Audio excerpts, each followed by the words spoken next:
Here's how to create a counting effect in After Effects. Let's get into it.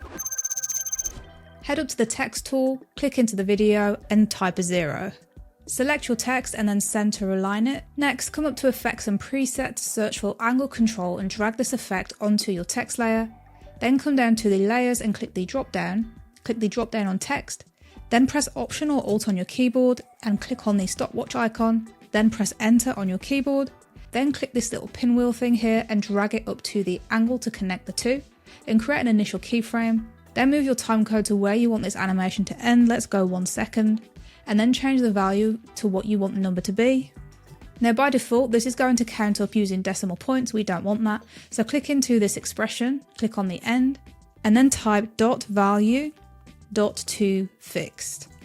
You'll see this here, just hit enter on your keyboard and enter again. And that's all there is to it.